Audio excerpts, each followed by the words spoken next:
3.8 kilometers beneath the surface of the North Atlantic, the Titanic rests as a massive gravesite and the ultimate lesson in human hubris. For over a century, this wreck has served as the anchor for our obsession with the abyss. Reaching it requires surviving an environment defined by extreme hydrostatic pressure. At the depth of the wreck, the ocean exerts roughly 6,000 pounds of force on every square inch of a vessel. That is the equivalent of an upside-down Eiffel Tower pressing its entire weight onto a single square inch of surface area. Stockton Rush, the CEO of OceanGate, sought to open this frontier to tourism by applying the Silicon Valley mantra of move fast and break things. He designed a craft intended to test the limits of human ambition and the economics of deep-sea travel. Rush openly admitted to breaking established engineering rules, arguing that innovation required disrupting the traditional safety norms and classification standards that have governed the submersible industry for decades.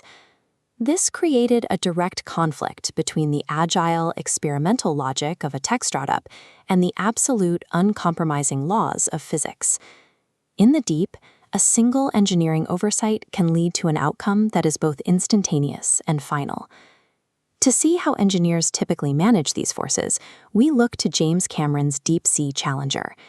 In 2012, this vehicle successfully descended 11 kilometers to the deepest point on Earth by adhering to the conservative principles of marine engineering. These professional builds rely on isotropic materials like titanium or specialized steel. Because of their contiguous molecular structure, they react to pressure consistently. When the ocean tries to crush a titanium sphere, it compresses perfectly evenly. This uniformity allows engineers to calculate the exact failure point, mathematically proving how much pressure the hull can take to set a guaranteed safe working depth. However, a titanium hull large enough to carry 5 people to the Titanic would be heavy and expensive.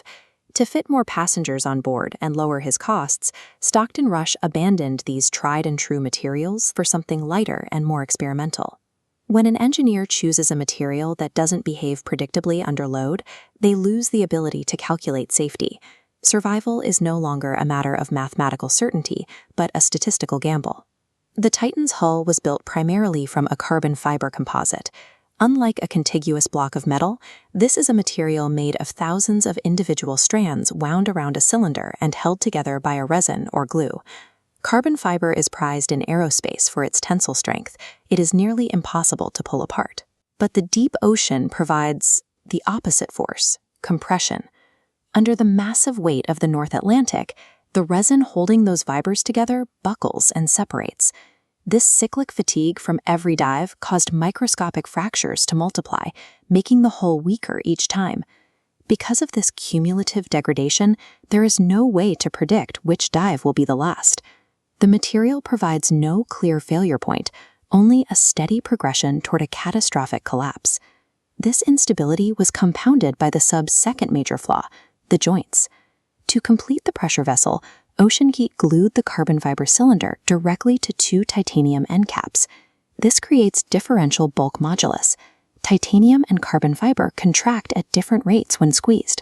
As the Titan dived, the metal ring and carbon hull shrank at mismatched speeds, creating intense stress and tearing the glue that held the sub together. To manage these risks, Stockton Rush installed an acoustic monitoring system. It used sensors to listen for the sound of fiber snapping, intending to give the pilot a warning if the hull was beginning to fail. But in deep-sea physics, once a composite hull begins to crack audibly under pressure, the failure is already underway. By the time a microphone hears the structure breaking, there is no time left to react. At a depth of 4 kilometers, a catastrophic implosion occurs with terrifying speed. The entire volume collapses inward in approximately 2 milliseconds. To put that in perspective, it takes the human brain 25 milliseconds to process a threat. The destruction was so fast that the occupants would have ceased to exist before their minds could register that the hull had failed. While the physical reality was instantaneous, the human drama lasted for days.